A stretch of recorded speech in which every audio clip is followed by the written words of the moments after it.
What's up, ladies and gentlemen, and welcome to a Raw preview of the upcoming WrestleMania 31. This Sunday is WrestleMania 31. Um, it's been a long year since the last WrestleMania, and this is the first time I think on camera that I'm talking about my wrestling. I guess you could say my wrestling addiction. So, and with me to talk about WrestleMania 31 is one of my Spitting Venom Radio co-hosts. You can find Spitting Venom Radio at www.spittingvenomradio.com, or you can look us up on iTunes and Stitcher. And joining me is Jimmy, Slim Jim V1 on Twitter, at Slim Jim V1. Say hello, Jimmy. Stop. Hello. So, Jimmy, we're talking about WrestleMania today, and it's the last. We've been past the last Raw. Do you know what happened? Did you look up the results of the last Raw by any chance, or you know what happened? If it's the one where was you talking about yesterday, right? Right. The last one I saw was when Sting came back. Oh no, Sting opened the show yesterday, didn't he? Yeah. Yeah, I didn't watch it. I saw some updates, but I didn't actually. Yeah, that's what I saw. I watched last week's. Well, to be honest, I didn't watch it either, but I did read the results and all that. So we're gonna go through not each match. We're gonna go through the big matches, quote unquote, and we're gonna give our opinions on them and the show overall. And starting with one of the first matches, I imagine. I don't imagine this match being a main event match or anything. It's going to be Randy Orton versus Seth Rollins. And I know that Jimmy has some opinions on Seth Rollins. I don't understand why they had to make his neck so big. He has a giraffe neck. It's Vince's fault, damn it. He made his neck that big. So Randy Orton versus stepbrother. He does look a little bit like CM Punk. But CM Punk has a lot of twins. For his goddamn brother. There's this guy in this show I'm watching called Peaky Blinders on Netflix, and he looks like CM Punk. If I grew a beard, I'd look like CM Punk. Yeah, it's easy to look like CM Punk, I guess. And CM Punk has a picture on his Twitter of a hockey player that looks like him too, without a beard. Oh wait! Oh, so that's what I wondered. Why is that his picture? I saw that. I think it's because they look alike. Did you actually look at the picture? I mean, I saw his picture because his name's not CM Punk on his Twitter. It's something else. Is it? It's Coach. Yeah, Coach. Was he a coach for somebody? I don't know. Okay, this isn't about CM Punk, but But anyway. I still love how the audience is always like, CM Punk, CM Punk. I think it's awesome. They want him to come back. No, of course they do. Is that someone knocking at your door? What was that? Never mind. Anyway, okay. Never mind, because I don't know what the fuck you just said. Well, it sounded like somebody was knocking at your door or something. Oh, no, my cat jumped off the table and it rattled a couple of things.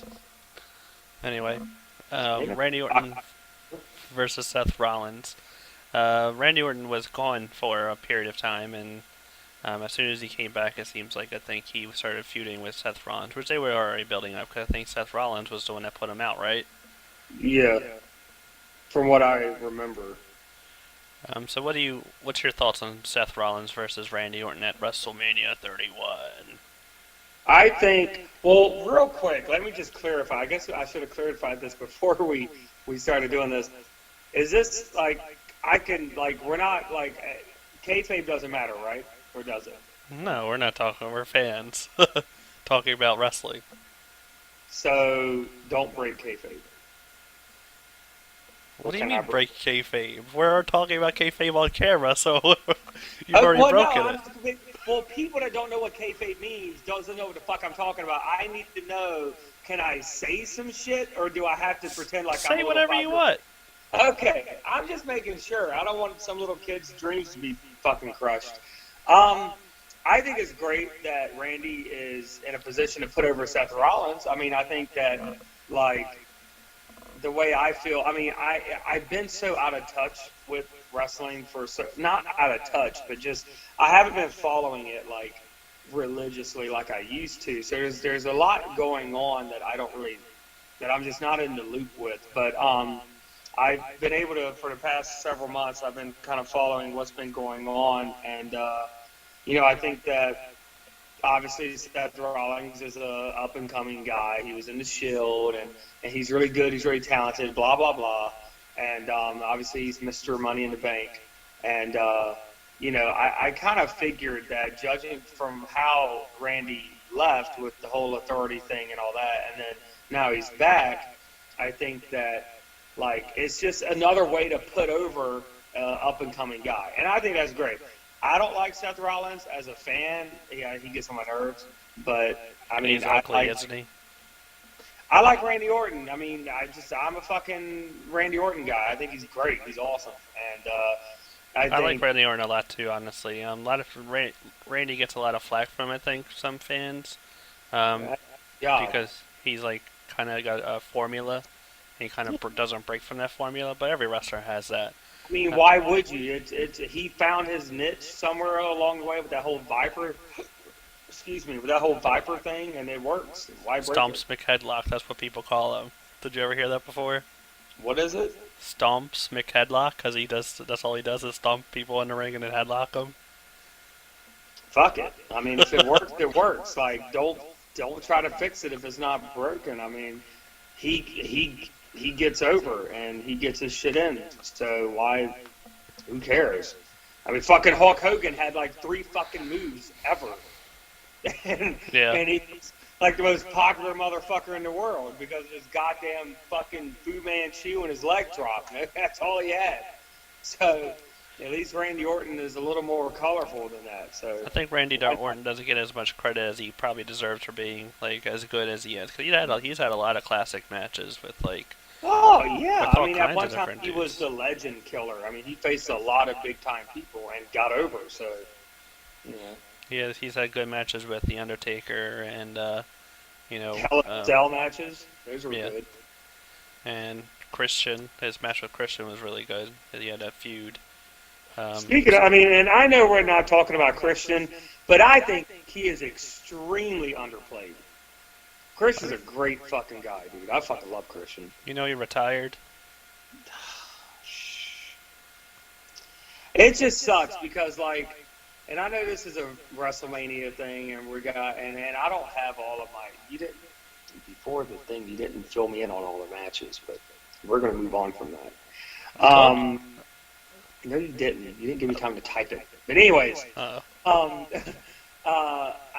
such an old school guy. I really like and I don't want to sound like one of those people that's oh, I only like the old school people. I don't care about it. Because I do care about the new people. But, I really love the people I grew up watching, like Edge and Christian, Matt and Jeff, the fucking Dudleys. Those matches were fucking insanely incredible.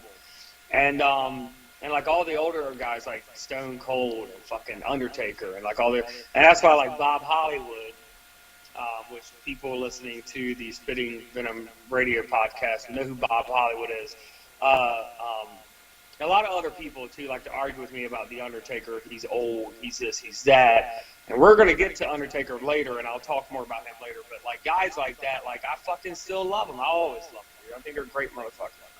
Orton and Undertaker both have been doing what Undertaker for a long time has put over up and comers countless people.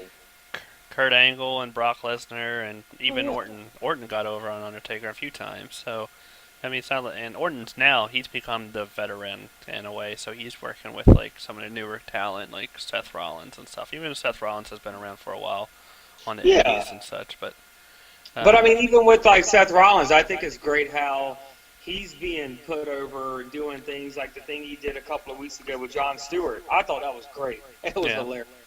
I loved it. I thought it was cool. I was I'm not a Seth Rollins fan. What do you think of when they bring in outside people like Jon Stewart, or they had Snoop Dogg on last night? And yeah, I heard about saying they had Wiz last week. I think it's great. I think it's awesome. I think it's absolutely fantastic because it gives fans, as far as a fan, if I'm looking at it from a fan's point of view, that's awesome. That's something else for me to look at. That's something else for me to get into. It's relevant. It's people who are popular, and it's like, okay, I listen to his music. Oh my God, like he's here. I like him. Da da da da. As a business, I think it's broadening what WWE can do, and it's showing, it's getting that name WWE on more people's platforms, if that makes any sense. Right. Because if I don't like wrestling, but I love Wiz Khalifa, and I say, oh, Wiz is going to be on fucking Monday Night Raw. Well, why is he on Raw? Let me watch that. Oh my God, like he's rapping on Raw, he's doing the whole thing. Oh, he's backstage. Like Jon Stewart. I love Jon Stewart's show. I've never watched wrestling before. I think it's stupid. I think it's fake. And then I'm watching the fucking Daily Show, and Seth Rollins is fucking walking up behind Jon Stewart, and they're doing a thing together. Oh, that's fucking hilarious. That's cool. I want to watch Raw now. Right. And see what happens. Same way with anybody else. I think it's a good way to draw other people into the show. And I think it's a good way to kind of cross-reference your brand with something else. You know what I mean? Right. What would you feel if, like, the Spitting Venom Radio, like, cast could get on Monday Night Raw? What do you think about that? I think that is a long shot from fucking hell. But you never know. With what we're doing right now, we could blow up off of this. You never know. I think they'll be inviting us next week on Raw. I think we get kicked out and banned from the premises. That's what I think. Anyway, let's move on to from Rollins and Randy Orton. We're going to talk about. Well, real quick, can I stop? Let's make our predictions too on these matches. Okay. Can we do that? Because I think because Rollins is Mr. Money in the Bank, I feel like Randy's going to win because later I really feel like Rollins is going to use that Money in the Bank. You think he's going to cash in at WrestleMania? Yes. And we'll get down once we get down. Let's talk about that later. Yeah. Yeah, but what I'm saying is, I don't think he's going to win twice in a row. Mm-hmm. So I think he's going to lose the Randy Orton match. I think Randy's going to beat the hell out of him, and then later on, I think you're going to see him again. So, yeah. Okay. I actually agree with that. Randy Orton's probably going to win. He's been away for a while, and Rollins Ron's put him out. So I think that they're going to trade blows in a way. I think. And, of course, I think the Authority's going to get involved, and there's those two little fucking... J&J Security. Them two little motherfuckers that need to go sit down somewhere or go join TNA. They're Sammy Noble and Joey Mercury. First of all, Jay Noble is a piece. I can't stand that little rat motherfucker. And second of all, Joey Mercury. All right, my boy. My boy put him out when he broke his fucking when he put his nose inside of his fucking eyeball. And for the people out there listening or watching that don't know what I'm talking about, look it up. Look up Joey Mercury injury, and you'll see, my boy taking him out. That's all I got to say. Your boy. Okay. My boy taking him out. Actually, yeah, but I'm going with Orton as well. Orton's going to probably take this one. So we both predict Randy Orton, so we're on the same page in that. So we're going to move on from